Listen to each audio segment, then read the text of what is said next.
nous aurons 2 intervenants de marque, 2 intervenantes de marque, en la personne de ta collaboratrice Delia, qui va nous parler du petit déjeuner. Okay?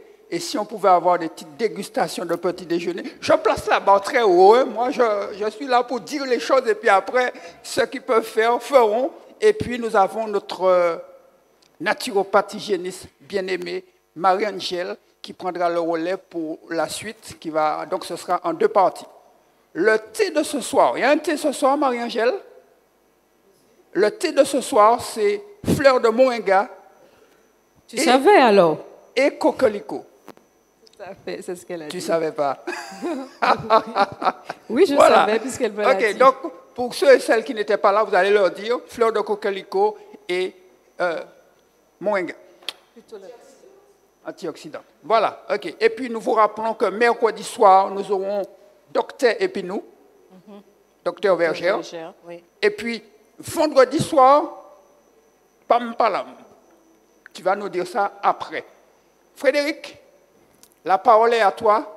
Ne nous fais pas le cri du singe. Merci Guy, merci Marie-Alice. Bonsoir à tous. Bonsoir à tous. Ah, j'ai du mal à vous entendre là. Bonsoir à tous. Ah, là, je vous entends, vous êtes avec moi. Ben, écoutez, c'est avec beaucoup de joie que je suis parmi vous en cet après-midi. Ça n'a pas été facile pour moi de dégager un moment pour venir, mais j'avais promis à Marie que je ferais l'effort d'être avec vous en cet après-midi. Et, comme elle l'a dit, donc j'ai pu dégager ce moment, ce temps, pour venir cet après-midi. Alors, au départ, je devais parler de l'obésité, et puis finalement, ça avait été déjà traité. Et cet après-midi, donc, on va parler, ce soir, on va parler de la problématique du sel, avec une présentation qui a pour titre, alors c'est un slogan anglais, Betcha can't eat just one. Alors, juste en dessous, la traduction, impossible d'en manger qu'une seule.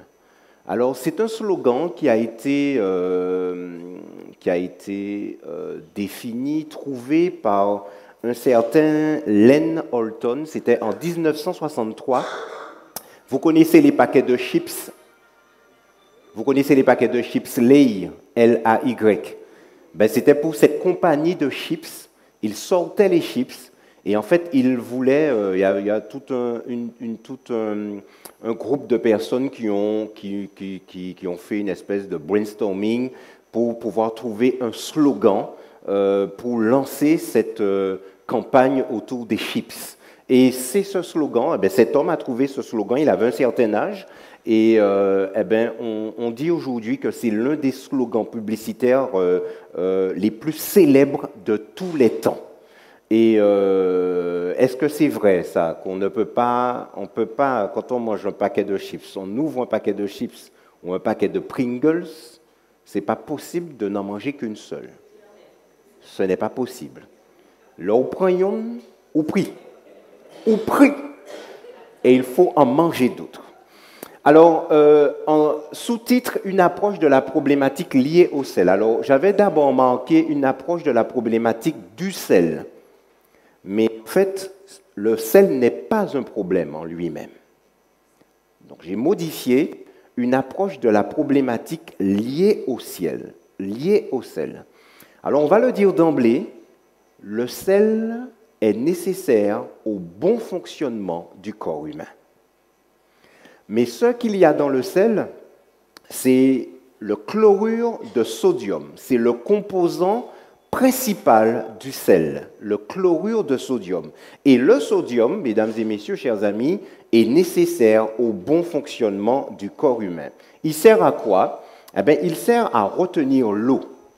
C'est la raison pour laquelle, dans les maladies cardiaques, pour alléger le travail du cœur, le médecin détermine un régime sans sel. Si vous êtes hospitalisé en cardiologie, insuffisance cardiaque ou quelle que soit la problématique au niveau cardiaque, on va tout de suite vous prescrire un régime sans sel et parfois, on va dire un régime sans sel plus 2 grammes. On va vous donner un tout petit sachet. Alors, ce n'est pas toujours bien vécu, surtout chez nous, en Martinique, qui avons le palais très perverti par le sel. Et il faut savoir que donc, le sodium retient l'eau et c'est ce qui permet le maintien de l'équilibre hydrique entre l'intérieur et l'extérieur des cellules. Alors, nos cellules baignent dans du liquide. Et il y a un équilibre entre l'eau, les liquides qui se trouvent à l'intérieur des cellules et à l'extérieur des cellules. Le sodium contribue à l'équilibre entre les liquides à l'intérieur et à l'extérieur. Un petit exemple. Il y a quelques années de cela, je dirais une bonne vingtaine d'années, aux informations, on a entendu qu'une famille en métropole étaient possédées. Ces personnes possédées sont allées voir un sorcier, un quimboiseur, je ne sais pas comment l'appeler en métropole, et ce sorcier leur a dit que pour faire sortir les démons, il fallait que chaque membre, alors c'est une famille entière qui est allée voir ce sorcier, et le sorcier leur a dit que pour que les démons puissent s'en aller, il fallait que chaque membre de la famille boive 7 litres d'eau d'un coup. Vous imaginez ce qui s'est passé? Ils n'ont plus eu de problème de démons parce que tout le monde en est mort. Ça a été réglé. D'accord? Mais qu'est-ce qui s'est passé? Lorsque ces gens ont ingurgité 7 litres d'eau d'un coup, vous imaginez 7 litres d'eau, ce que ça représente? On nous dit de boire 1,5 litre à 2 litres par jour. C'est déjà pas facile. Alors imaginez 7 litres d'eau d'un coup. Il y a, encore une fois, je parle de cet équilibre entre l'extérieur, enfin la lymphe, le sang, etc. Donc quand on va apporter 7 litres d'eau d'un coup, il y a un déséquilibre. Que vont faire les cellules? Le corps va déterminer qu'il y a trop de liquide. Donc les cellules vont consommer du liquide pour pouvoir essayer de rééquilibrer le milieu extérieur. Mais à force de boire du liquide, les cellules ont éclaté. Et particulièrement les globules rouges. Ça s'appelle l'hémolyse. Toutes les globules rouges ont éclaté. Et bien entendu, quel est le rôle des globules rouges? C'est de transporter l'oxygène. À partir de ce moment-là, c'est réglé, tout le monde en mort, pas ni pièce problème, démon encore. Donc en fait, globalement, le sorcier, il a résolu le problème de la famille. Après, est-ce qu'il a résolu, est-ce que c'était comme ça que la famille s'attendait à ce que le problème soit résolu? Je ne sais pas, mais en tout cas, le problème était résolu. Autre, à quoi sert le sodium? En maintenant l'équilibre hydrique entre l'intérieur et l'extérieur des cellules, ça va favoriser également les transmissions nerveuses. Qu'est-ce qui me permet de marcher? Qu'est-ce qui me permet de faire quel que soit le geste? Voilà Jean-Marc. Alors que je me déplace, Jean-Marc se lève, met un doigt sur la caméra, il l'active. Qu'est-ce qui fait ça? Le cerveau, il me voit agir, il me voit me déplacer, et à ce moment-là, il prend la décision dans son cerveau d'ajuster la position de la caméra. Mais pour ce faire, il va utiliser ses muscles, et c'est le squelette qui sera activé par les muscles, et les muscles vont se contracter et se relâcher. Mais c'est le cerveau qui donne cet ordre-là. Et l'ordre sort de là pour arriver là. Et tout ceci, c'est à travers une transmission nerveuse.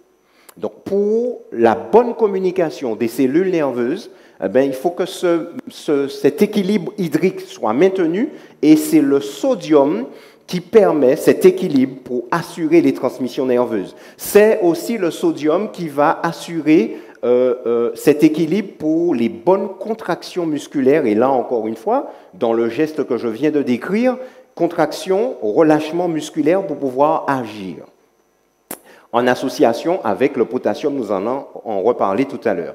Et le sodium intervient aussi dans l'équilibre de la tension artérielle. La tension artérielle, c'est la pression avec laquelle le sang va circuler dans nos artères. Nous avons quelques 150 000 km de vaisseaux dans notre corps, et le cœur, cette pompe, c'est un muscle qui se contracte et qui se relâche. En se contractant, il éjecte le sang qu'il contient, et en se relâchant, il se remplit à nouveau. Donc il se contracte, il se relâche, il se contracte, il se relâche. Toum, toum, toum, toum, toum, toum, toum, toum. D'accord? Donc, la tension artérielle, c'est la pression avec laquelle le sang va circuler dans nos artères. Donc, si le sodium intervient dans l'équilibre de la tension artérielle en stimulant les glandes surrénales. Les glandes surrénales, c'est quoi? Nous avons 2 reins et les reins sont coiffés par 2 glandes qui vont sécréter des hormones, qui vont régir, qui vont déterminer, qui vont entrer en jeu dans la pression artérielle, dans la tension artérielle. Donc vous imaginez que si le sodium intervient dans la régulation de la tension artérielle, beaucoup de sodium, qu'est-ce que ça va avoir comme conséquence? Une augmentation de la pression artérielle. Nous allons reparler tout à l'heure. Et enfin, le sodium intervient dans le processus de digestion. Qu'est-ce que la digestion? La digestion, c'est la dégradation des aliments. Et nous avons, après cette phase de digestion, une phase d'absorption. Parce que, si je pose la question, qui est-ce qui aime la banane jaune ici? Tout le monde va répondre. Je n'arrive pas à comprendre que des gens n'aiment pas la banane jaune. Mais je respecte, je comprends, mais je n'arrive pas à comprendre ça. Moi, je dis toujours que quand Dieu créa la banane jaune, c'est à moi qu'il pensait. Qu'est-ce que la banane jaune nous apporte? Bien entendu, des glucides. C'est bien sucré, surtout quand on les cuit à la vapeur. Il ne faut plus cuire ça dans l'eau, ça perd un peu, d'accord? À la vapeur, la banane est bien sucrée, les sels minéraux que ça nous apporte des fibres, etc. Eh bien, ce sont ces éléments qui seront récupérés et qui vont passer dans le sang. Pour ce faire, il y aura une dégradation, d'accord, de la banane jaune qui va commencer là dans l'assiette, puisque nous allons la couper. Ensuite, nous allons la manger. Nous allons écraser avec les 32 demoiselles. Moi, il m'en reste plus 32. J'ai beaucoup moins que ça. Et on va écraser ça. Il y a les glandes salivaires qui vont sécréter de la salive pour aller attaquer la structure moléculaire de la banane jaune. Ensuite, nous allons avaler. Ça va passer par le carrefour là, aérodigestif, passer dans la trachée et arriver dans l'estomac, où il y aura une sécrétion d'acide chlorhydrique, où il y aura une sécrétion également de sucs gastriques qui vont continuer à casser les molécules. Et après, ça va passer au niveau du duodénum. Et au niveau du duodénum, il y aura encore de la bile qui va intervenir, des sucs pancréatiques pour parachever la digestion de l'aliment. Et au niveau du petit intestin, qui fait près de 7 mètres de long, eh bien, il y aura absorption des glucides, absorption des protéines, absorption des sels minéraux, absorption des vitamines, etc. Donc, le sel, le sodium, intervient dans ce processus de digestion, mais aussi d'absorption. Ce n'est pas le sel, mesdames et messieurs, qui est dangereux en lui-même, mais c'est l'excès de sodium contenu dans le sel. Et le sel qui est contenu dans les aliments industriels est le sel industriel. Tout comme il y a de bonnes et de mauvaises graisses, il y a un bon sel et un mauvais sel. Il y a le sel industriel et il y a le sel naturel. Commençons par le sel industriel. C'est un sel raffiné qu'on retrouve dans l'alimentation transformée et le sel de table. Sel raffiné qu'on retrouve où ça? Dans l'alimentation transformée et le sel de table. Ce sel obtenu par raffinage très fin et de couleur blanche est composé à plus de 95% de chlorure de sodium. En plus, il contient des additifs et il est enrichi en iode et en fluor. Ça, c'est le sel industriel. Et ce sel, il a été raffiné. C'est exactement la même chose que le grain de blé. Un grain de blé, il y a le grain au centre, et puis il y a plusieurs enveloppes, et notamment l'enveloppe de son. Et à la base du grain, il y a ce qu'on appelle le germe de blé. Qu'est-ce qu'ils font aujourd'hui au niveau de l'industrie? Ils enlèvent le germe de blé qui est très riche en sels minéraux et en vitamines. Ils vont moudre tout ça et ils vont nous vendre ça combien d'argent? Ils vont enlever les différentes enveloppes dont le son et ils vont nous vendre ça combien d'argent? Et puis ils prennent juste le grain de blé. Ils vont prendre plusieurs grains de blé qu'ils vont moudre et c'est ce qui nous donne la farine blanche. Et la farine blanche est une farine complètement déséquilibrée. C'est du blé complètement déséquilibré puisqu'on a enlevé le grain, on a enlevé les différentes enveloppes. C'est la raison pour laquelle la farine complète est préférable, puisque là, on prend le grain tel que Dieu l'a fait, tout équilibré, on va le moudre, et à ce moment-là, on va pouvoir faire du pain, etc. Alors, il y a plusieurs, en fonction du... On va passer au tamis, cette farine. Eh bien, la farine toute complète, intégrale, eh bien, c'est la type 150. Et puis, on va faire un premier tamissage, on va aller à la 110, et puis on va descendre au fur et à mesure jusqu'à retrouver la farine blanche. Eh bien, c'est exactement la même chose qu'on va faire au niveau du sel. On va le raffiner, et vous voyez qu'il est composé à plus de 95% de chlorure de sodium. Et c'est l'excès de sodium qui est mauvais pour notre santé. A contrario, nous avons le sel naturel, sel non raffiné, qui a conservé toute sa richesse naturelle en sels minéraux et ses qualités nutritionnelles. Il ne subit pas de procédé de transformation ou d'ajout d'additifs. Il est le produit d'une agriculture durable. Et comme exemple, nous avons le sel marin, alors celui qui provient de l'île de Ré, ou encore l'île d'Oléron, ou encore le fameux sel de Guérande. Vous connaissez, on connaît ce sel, d'accord? Et puis on a aussi à gauche le sel rose de l'Himalaya. Ça, ce sont des sels naturels qui sont bien meilleurs pour notre santé, et ce sont ceux-là, ce sont ces sels qui sont plutôt recommandés pour l'alimentation au lieu d'utiliser le sel industriel, donc le sel qui a été raffiné. Concernant notre consommation de sel, quelle quantité de sel est-il recommandé de manger chaque jour? Avez-vous une idée?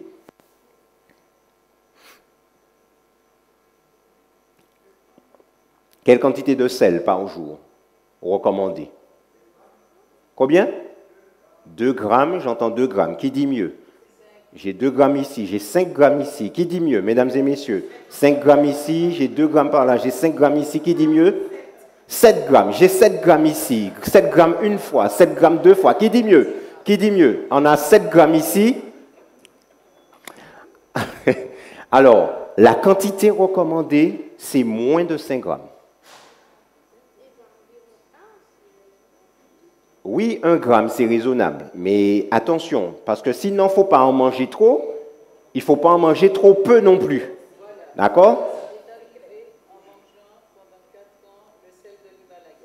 Oui? Il faut manger un peu plus de sel. D'accord. Alors, comment s'appelle la concentration du sodium dans le sang?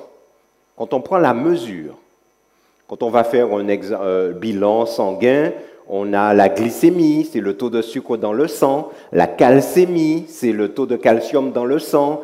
Alors, la kaliémie, le taux de potassium. Comment on appelle le taux de sodium dans le sang? Ça s'appelle la natrémie.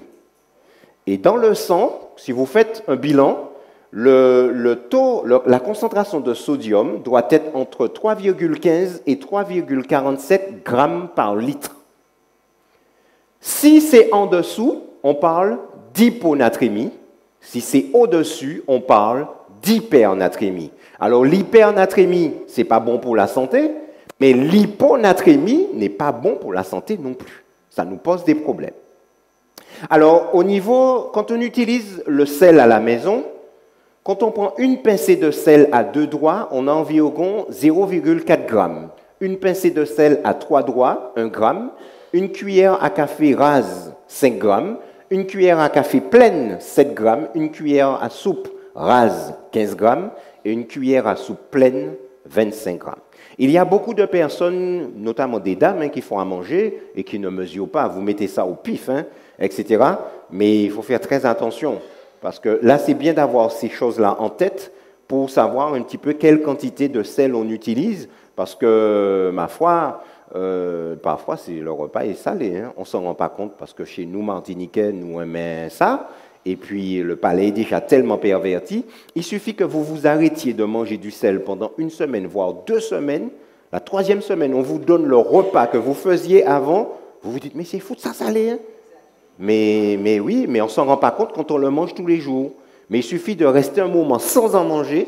Et là, on se rend compte vraiment comment nos pâtisseries, même les pâtisseries, sont extrêmement salées et les plats que nous faisons également.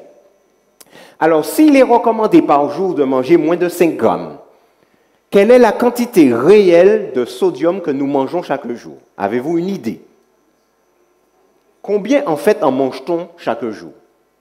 S'il y a une problématique liée au sel, c'est parce que nous en mangeons trop.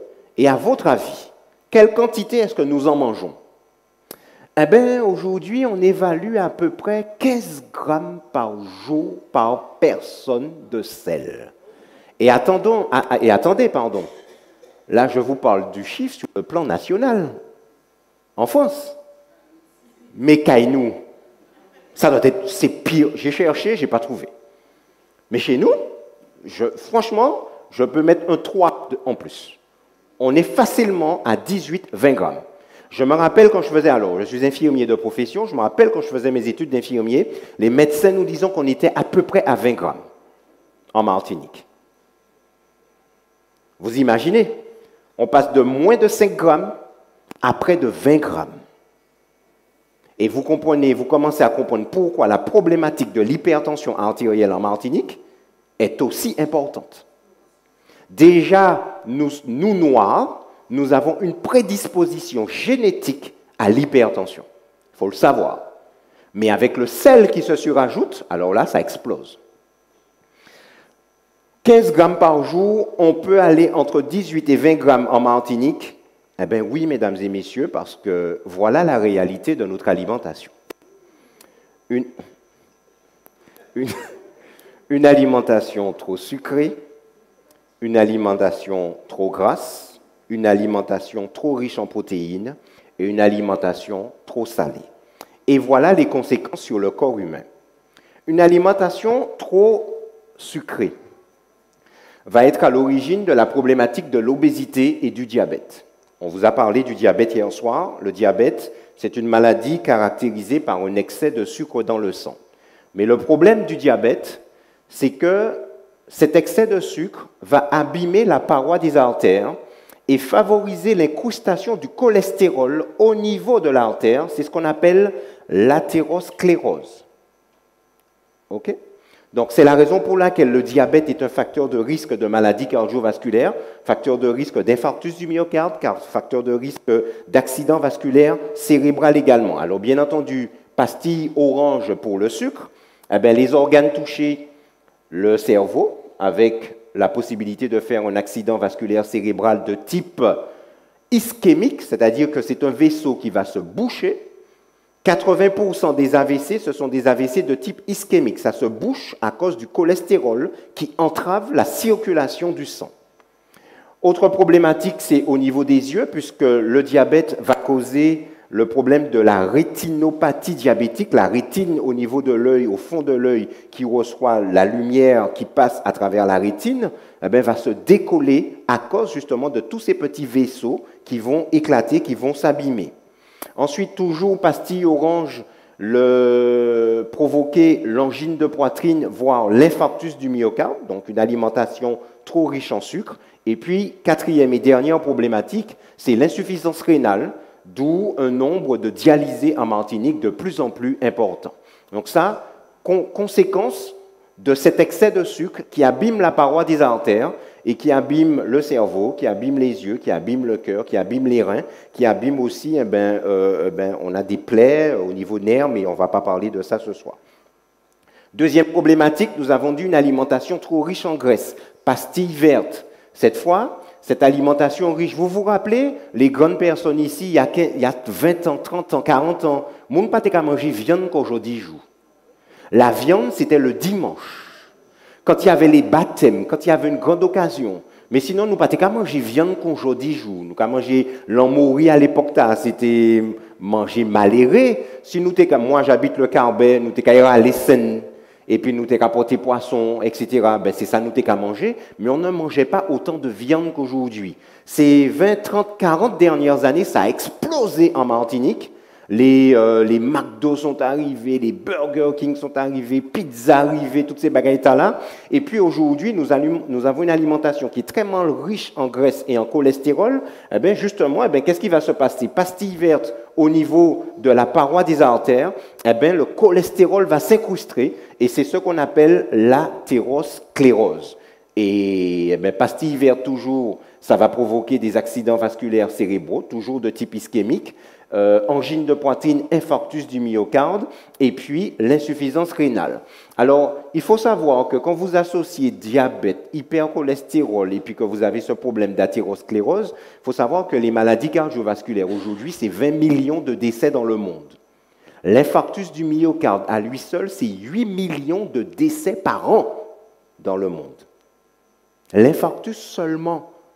Et l'infarctus, c'est un vaisseau qui se bouche dans le cœur avec du cholestérol. C'est quand même incroyable. L'accident vasculaire cérébral, c'est 6 millions de décès par an. C'est énorme. Que fait le gouvernement? On ne fait rien. Bon, j'allais dire quelque chose, mais je préfère pas ouvrir ce débat-là ici ce soir. Troisième problématique, une alimentation trop riche en protéines. Et que va-t-il se passer? L'excès de protéines va acidifier notre sang. Le sang, pour lutter contre cet effet acide, va utiliser le calcium qui est dans l'os, qui est dans nos os. Et ça va, qu'est-ce qui va se passer? Nos os seront moins denses et moins solides. Et ce sera beaucoup plus poreux. Comment on appelle ça? L'ostéoporose. Et la moindre chute, fracture, notamment du col du fémur, chez la personne âgée. Et puis, il faut savoir qu'un sang très riche en acide, c'est le lit pour les cancers. Et j'ai mis des pastilles bleues un peu partout, parce qu'on peut développer un cancer de n'importe quoi. Il n'y a pas longtemps, j'ai vu un cancer des nerfs. Alors ça, c'est horrible. Un cancer des nerfs. Enfin, voilà ce qui nous intéresse. L'hypertension artérielle causée, malheureusement, par un excès de sodium, un excès de sel. Donc, nous sommes à la pastille rouge. Et à ce moment-là, là encore, nous arrivons au niveau du sang, au niveau des artères, parce qu'une hypertension artérielle, c'est une élévation de la pression. Et cette pression, le sang qui circule dans nos artères exerce une pression sur la paroi de l'artère. Et plus cette pression est élevée, plus la paroi de l'artère va s'abîmer. Et un beau jour, elle va se rompre. C'est ce qu'on appelle une rupture d'anévrisme. L'anévrisme, c'est une déformation de l'artère. Pendant 10 ans, 15 ans, 20 ans, il y a des personnes qui sont à 18 de tension, 19, et qui ne le savent même pas. Mais pendant ce temps, l'artère se déforme, et puis un jour, une colère, etc., pouf, ça éclate. Et là, nous avons l'accident vasculaire cérébral, pastille rouge, cette fois de type hémorragique, puisqu'il y aura rupture, et ça va saigner dans le cerveau. Ensuite, au niveau des yeux, nous avons des petites artères qui ne sont pas faites pour supporter une pression trop importante et qui vont s'abîmer, provoquant également une cécité. Cet excès de pression peut être à l'origine aussi d'un infarctus du myocarde. Et enfin, au niveau de nos reins, nous avons les petites unités chargées de filtrer le sang, parce que c'est ça le rôle des reins, c'est de filtrer le sang. Ces petites unités ont des petits vaisseaux qui ne sont pas faits aussi pour supporter une telle pression. Les vaisseaux vont éclater et à ce moment-là, la personne va se retrouver en insuffisance rénale. Mesdames et messieurs, chers amis, le patient lambda en Martinique, alors moi je suis un pur produit du CHU de Fort-de-France, le patient lambda en Martinique, il est hypertendu, il souffre un peu d'obésité, diabète, hypercholestérolémie et très souvent il y a un problème lié à l'ostéoporose. Vous imaginez dans quel état nous nous retrouvons aujourd'hui? Ça c'est le patient lambda. Le docteur Monsieur Pierre Méneton, qui est chercheur à l'INSERM, c'est un expert de l'hypertension et du sel dans l'alimentation, déclare que l'excès de sel en France est responsable de 100 morts par jour. L'équivalent de la salle là ce soir, vous imaginez? L'équivalent de la salle là ce soir meurt chaque jour en France à cause du sel. L'excès de sel, ce qui représente un peu plus de 35 000 morts par an. Mais d'où vient ce sel consommé? Nous avons tout d'abord les aliments à l'état naturel, qui nous apportent 5%. Merci pour tous ces aliments, Marie.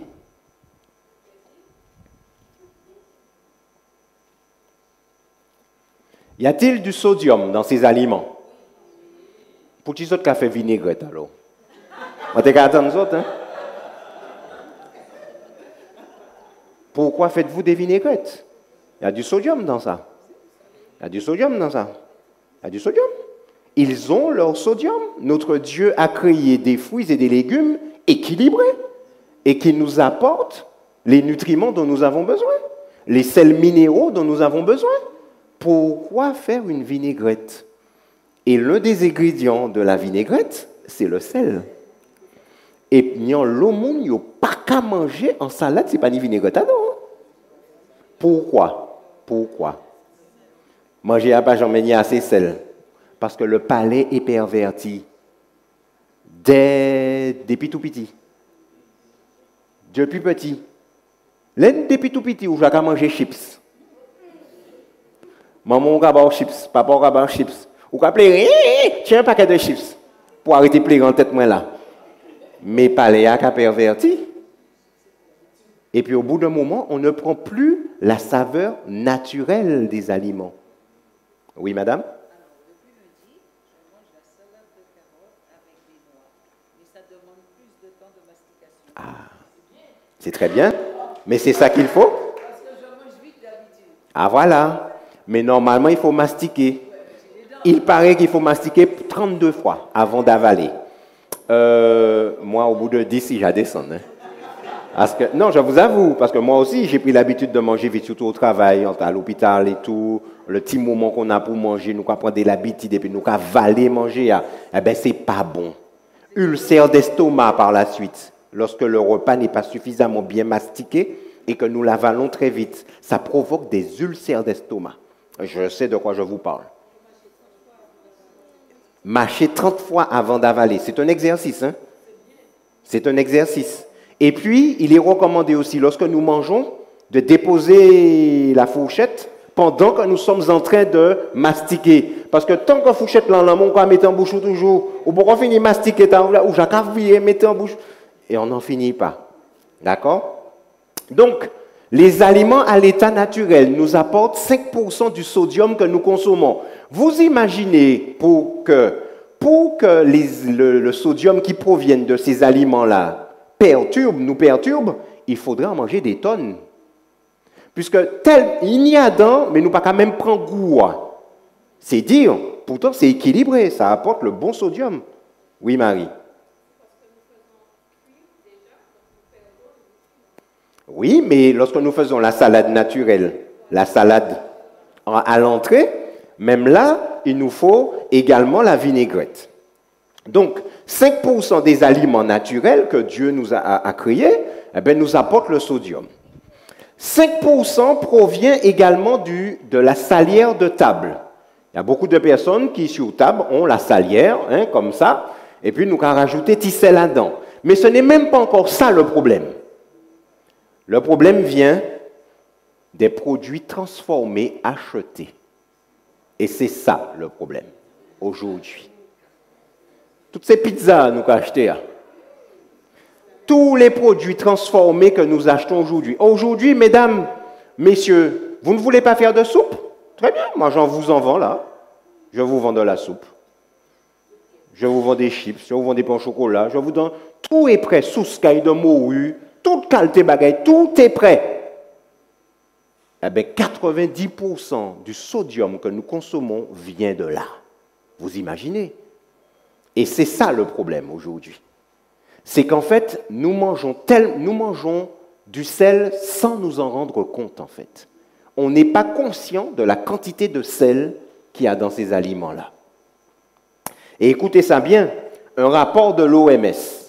Certains secteurs de l'industrie agroalimentaire sont peu désireux de collaborer car le sel est un ingrédient bon marché capable de donner de la saveur aux aliments les plus immangeables pour un coût à peu près nul. J'ai découvert, chers amis, que l'industrie agroalimentaire nous fait avaler n'importe quoi en mettant du sel dedans. On enlève le sel, nous ne pièce pas qu'à manger ça. On met une tonne de sel dedans et clac, on mange ça. J'ai découvert ça à travers un livre écrit par cet auteur, Michael Moss, qui est journaliste au New York Times. Son enquête sur les dangers de la viande contaminée a été récompensée par le prix Pulitzer 2010. Et il a écrit ce livre. Alors ce livre, je l'ai trouvé dans une librairie à l'aéroport d'Orly. Je rentrais en Martinique, j'aime souvent passer dans les librairies. Et j'ai trouvé ce livre de cet homme, Sucre, sel et matière grasse. Ah, je peux vous dire que le livre, il est édifiant. À l'arrière du livre est écrit ceci. À partir de dossiers confidentiels, de notes internes et de témoignages d'anciens cadres de l'agroalimentaire, l'Américain Michael Moss dénonce sans détour les industriels qui saturent leurs produits de sucre, de sel et de matière grasse pour nous rendre quoi? Dépendants. Dès le berceau. Donner à un bébé du sel qu'a craché. Donnez-lui du sucre. Il vous sourit tout de suite. Les bébés n'aiment pas le sel. C'est à partir de 6 mois qu'un bébé commence à consommer du sel. Et encore, il faut les amadouer. Ils n'aiment pas ce goût par défaut. Par contre, ils aiment le goût sucré. Cela signifie quoi? Oui, madame? Les personnes âgées, c'est-à-dire? Ils aiment le sucre plus que le sel? Mais ils ont un petit sel là aussi. Parce que, bon, j'ai fait l'essentiel de ma carrière en cardiologie. Vous avez beaucoup de personnes âgées en cardiologie et mis au régime sans sel. Mon Dieu, c'est mon qui a appelé. Oh, monsieur, vous ne manger sans ça. Moi, j'ai pas de pièces goût, monsieur. C'est conscient de pas manger blaf sans épices. Monsieur, comment tu dis sel? Ah, vous appelez sérieux. Hein? Les personnes âgées, parfois, on leur donne un petit 2 grammes pour vraiment, pour ça, mais on leur explique que le sel retient l'eau. Et en fait, si on leur donne le sel, c'est pour justement, si on ne leur donne pas de sel, c'est pour décharger un peu le cœur, parce que le cœur est fatigué. Mais parfois, ça t'a fait moins mal, mais t'as un petit 2 grammes. Mais ils aiment autant, les deux. En Martinique, nous avons ce problème-là. On dit chez nous que nous n'y le doux. Vous savez ça, vous avez déjà entendu ça. Donc nous avons le problème du sucre et nous avons également le problème du sel. Ce qui est important ici, chers amis, c'est ce mot-là. Qu'il s'agisse du sucre, qu'il s'agisse du sel ou qu'il s'agisse des matières grasses, tout ceci va générer chez nous une dépendance. Ceux qui ont fait les réseaux sociaux utilisent exactement la même technique. Et ils utilisent une fonctionnalité du cerveau que Dieu a mis dans le cerveau humain et qui s'appelle le système de la récompense. Lorsque nous mangeons quelque chose, un morceau de chocolat, le plaisir que nous ressentons, c'est une hormone qui s'appelle la dopamine, qui est sécrétée et qui nous fait sentir ce plaisir. Le sel agit de la même manière et les matières grasses agissent de la même manière. Les personnes qui sont sur les réseaux sociaux et qui vont poster leurs photos, et puis 20 000 personnes ont fait des likes, des ceci, c'est génial, ça a fait du bien. Il y a un certain plaisir aussi qui est déclenché ici. Et ces gens-là utilisent cette faille, entre guillemets, du cerveau humain pour manipuler des êtres humains. Aujourd'hui, nous sommes manipulés par l'industrie agroalimentaire. Et je partage avec vous rapidement un extrait du livre de cet homme. Ce livre, dit-il, entend braquer les projecteurs sur les problématiques et les tactiques de l'industrie agroalimentaire et insister sur le fait que nous ne sommes pas impuissants face à celle-ci. Nous avons le choix, en particulier quand nous faisons les courses. Et pour moi, ce livre est essentiellement un outil pour se défendre quand on passe la porte du supermarché. Certains trucs sont très subtils. Il est donc indispensable de rester attentif. Avez-vous remarqué maintenant que comme nous sommes dans les supermarchés, il y a de la musique? Sérieux? On ne fréquente pas les mêmes hypermarchés. Parce que moi, où je vais, c'est très doux. C'est pas là par hasard. Vous rentrez, vous avez une musique douce qui vous berce, qui vous calme, et vous prenez le temps de passer par les rayons. Attention. Ensuite, les odeurs de bon pain. Les sodas disposés près des caisses. Bon, chez nous, c'est plutôt les chocolats, les machins, etc. Pas ni moi, il y a une caisse là, tiens, il a pas dit, papa, est-ce que je veux ça? Papa, je veux ça. Papa, je veux ça. Mais comme moi, je suis fan des sneakers. De temps en temps, quand je prends des sneakers, je vais mettre là. Mais si pas là, je vais prendre. Et puis surtout, il y a vendu à l'unité. Parce que tu vas hésiter à prendre le paquet. Mais quand c'est vendu à l'unité, on va prendre de temps en temps. Donc, on mange le truc, on prend le truc beaucoup plus facilement. Écoutez ça, les produits les plus rentables et les moins sains placés à hauteur d'œil et devant dans le magasin, tandis que les farines complètes sont reléguées en bas des rayons et les fruits et les légumes au fin fond du magasin. C'est pas une réalité? D'accord. Les produits sont fabriqués et pensés pour être les plus appétissants possibles. Les emballages sont conçus pour attirer nos enfants. Lorsque vous voyez, nous sommes devant télé, nous regardons télé, le journal, et puis il y a la page de pub. Et puis il y a montré au Prince de Lu. Prince de Lu, tout cagou, il fatigué, il fait, et puis dragon qui arrive. Et puis Prince de Lu qui a mangé un biscuit, lui, et puis tadam, choua, choua, choua, qui a terrassé le dragon. Là, tu m'as arrivé dans le magasin, c'est brocoli gaimando? Haricot vert gaimando? Il est Prince de Lu. Puisque le travail Prince de Lu qui a terrassé le dragon pour lui, Prince de Lu égale force, machin. Maman pour le petit déjeuner, Prince de Lu, c'est Prince de Lu. Et puis les paquets, c'est beau. C'est, vous voyez, l'emballage, ça attire l'attention. Tout ça n'est pas fait par hasard. D'accord? Les publicités mettant en œuvre des ressorts psychologiques pour contrecarrer les arguments rationnels qui nous détourneraient d'eux. Messieurs, moi, je suis dans une conférence là, monsieur, tu as parlé de celle-là, monsieur a dit celle-là pas bon, mais il y a une publicité, il y a faut comprendre celle-là bon. Mais bon, si il a dit ça à la télé, c'est que c'est vrai. Peut-être monsieur a là, monsieur ne doit pas connaître grand-chose. Monsieur parlait dit ça, mais c'est peut-être pas ça.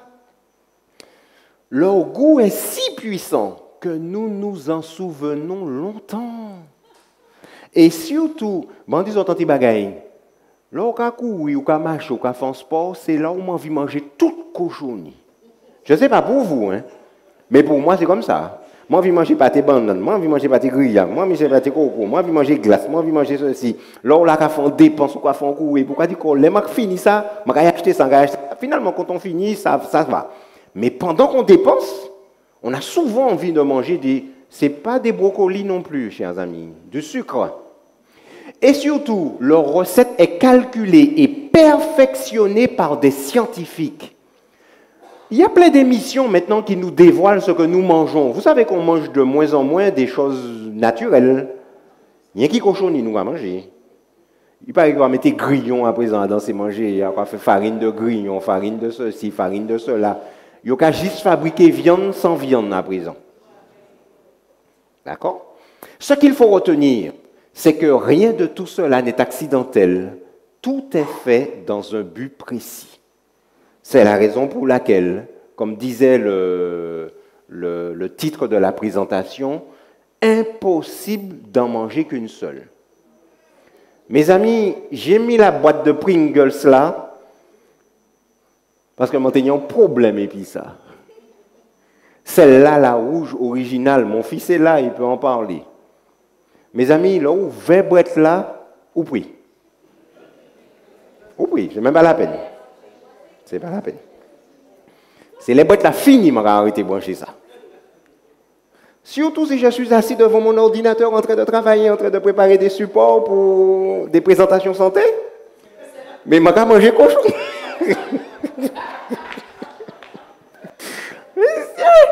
Alors, j'ai lutté et j'ai demandé au Seigneur de m'aider à arrêter ça. Je peux vous dire que là, ça fait pratiquement, quoi? Non, pas 2 semaines. On va dire 6-7 mois que je n'en ai pas mangé. Merci. Et je ne veux pas en manger, j'ai arrêté d'acheter ça à la maison. Parce qu'on pense à par Détroit, on a acheté ça là, les manies anti-couilles, anti-barrières, on a ouvert ça. Maman, impossible d'en manger qu'une seule. Le goût est calculé pour que les mangez ou pris. Dans les bars aujourd'hui, on sert aux clients des petits apéritifs salés. Pourquoi? Le sel appelle l'eau. Et mes amis, l'eau dans ces côtés, tu as assez de l'eau, ouais? Adam en bas? Oui, Emmanuel. Moi, quand je mange trop de Pringles, j'ai envie de boire de l'eau. Ah ben voilà. Mais heureusement, c'est de l'eau qui est à la maison, parce que si tu es niji, ben comme ça, c'est des joues à rouiller. C'est des sodas, des couilles, des coca, machin. Mais comme il n'y a pas ça à la maison, comprenez, obligé de boire de l'eau. D'accord? Alors, je termine avec quoi remplacer le sel dans les plats? C'est du poisson. Hein? C'est du poisson. Et il y a cet homme, c'est un naturopathe qui est biogénéticien également. Il a écrit ce livre, Le sel ou la vie. Et j'ai pris un extrait de ce livre. Il nous dit que 80% de nos apports en sel provient des produits tout faits. Donc, dans ce cas, il est difficile de maîtriser sa consommation. Quand c'est un aliment tout fait, un plat tout fait que nous avons acheté, ce n'est pas possible de maîtriser ça. L'idée serait de revenir à des plats que l'on prépare nous-mêmes afin de maîtriser l'ajout du sel, n'est-ce pas? Et pour faire nos plats nous-mêmes, eh bien, nous avons Marie, nous avons Délia, nous avons Marie-Angèle qui sont là pour nous apprendre justement à faire ces plats et à utiliser eh bien, la bonne quantité de sel ou encore eh bien, utiliser autre chose. Et il nous dit qu'il est possible, d'accord, de remplacer le sel par les herbes aromatiques naturelles, thym, romarin, coriandre, persil, laurier, etc., ou encore des épices comme le poivre ou le curry qui parfument les plats. Ensuite, il nous dit qu'il est important de consulter l'étiquette avec la liste des ingrédients quand on achète des produits préparés pour prendre conscience de ce que l'on mange. C'est-à-dire, il faut qu'on prenne l'habitude de regarder, de lire les étiquettes des ingrédients. Mais ça, il faut qu'on apprenne à les lire aussi. Mais l'industrie agroalimentaire, il y a malin tellement. Il y a écrit ça de plus en plus petit. Il faut qu'on y ait un loup pour lire ça qui écrit dans les magasins. Et puis, là, écrit, et puis, grand lot, grand mot savant, bang, zing, zing, zing, posen, patin, machin, machin, pas comprendre rien. On dit, mais qui ça, il a dit nous là? On ne comprend pas grand-chose, en fait. C'est du chat. Mais c'est calculé pour que nous ne maîtrisions pas les choses que nous ne sachions pas. Et finalement, aujourd'hui, l'homme, nous les êtres humains, nous allons préférer le goût à la raison. Moi, ça ne vit pas bon, mais maman aime. Je vais manger. Ma foi, moi, pas ça qui est dedans, moi, essayer de comprendre, on comprend rien dans ce réveil-là, un charabia qui est là, ça arrive petit, tellement petit, je arrive à comprendre. Mon cher, si on va venir, c'est qu'il peut être bon. Si la liste est trop longue, écoutez bien ce que le bonhomme nous dit, le naturopathe.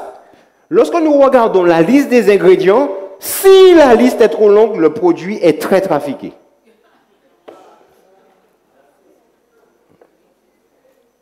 Hein? Le produit est très trafiqué. On peut également acheter du sel de mer non raffiné au supermarché. C'est ce que nous avions dit au départ. Il y a le sel industriel et il y a le sel naturel. Il faut aussi un apport suffisant en sels minéraux et notamment le potassium. Le potassium, chers amis, est très important pour les contractions musculaires associées au sodium.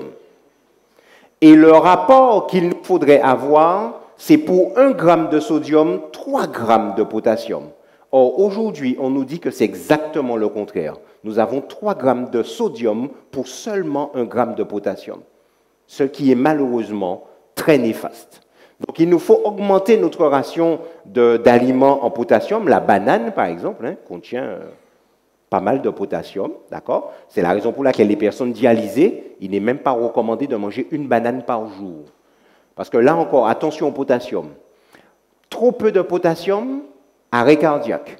Trop de potassium, arrêt cardiaque aussi. Il y a un équilibre, ce qu'on appelle la kaliémie, à respecter. Il faut aussi un apport suffisant en magnésium et aussi en calcium.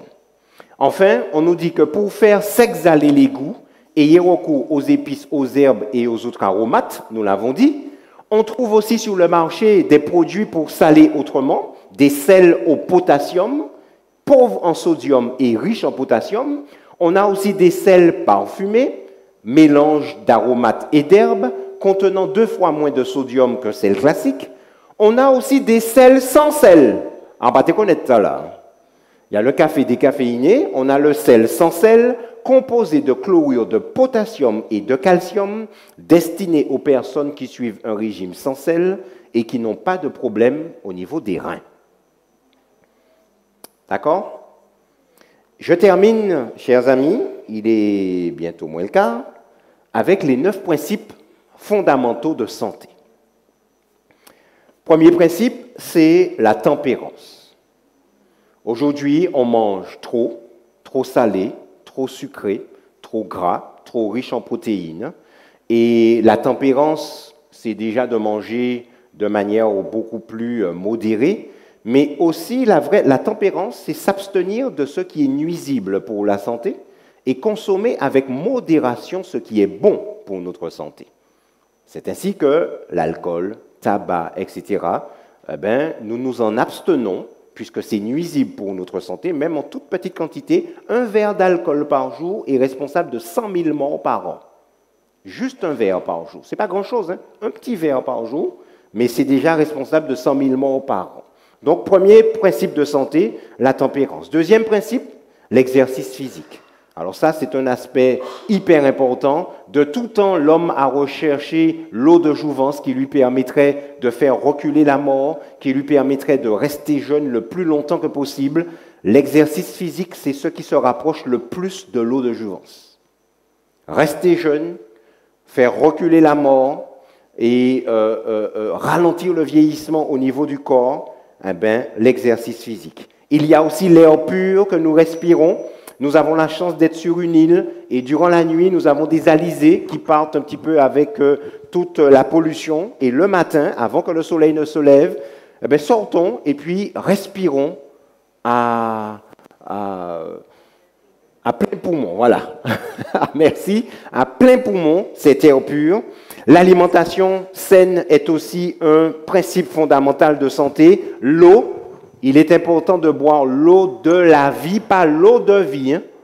L'eau de la vie, d'accord? Ce n'est pas la même chose, hein. Il y a un là en plus, ok? Et il faut dormir aussi. Ah, mes amis, une bonne santé passe par un sommeil de qualité. Une bonne santé passe par aussi une exposition au soleil pour la transformation de la provitamine D en vitamine D. Et puis la foi en Dieu aussi, c'est scientifiquement reconnu, est aussi aujourd'hui un facteur de santé. Ce sont les 8 facteurs de santé qu'on présente habituellement, mais moi j'en ai rajouté un 9e, c'est un bilan chez son médecin régulièrement, au moins tous les 5 ans. Ça c'est super important. Et au niveau de l'alimentation saine, je fais juste un petit zoom sur l'alimentation saine, pour revenir au départ. Là où tout a commencé, là où le Créateur, s'étant penché sur la terre, a conçu l'être humain de ses mains. Il souffla dans ses narines un souffle de vie et l'homme devint une âme vivante. Et j'imagine Jésus qui donne la main à Adam et qui l'aide à se lever.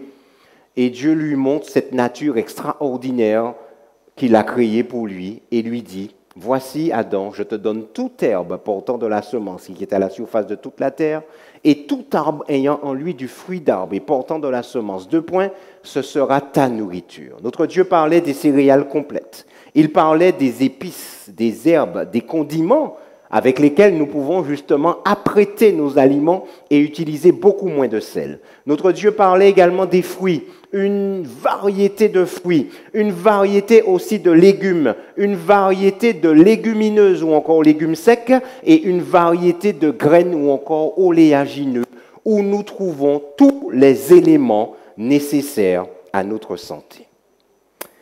C'était une approche de la problématique liée au sel. Je vous remercie de votre attention.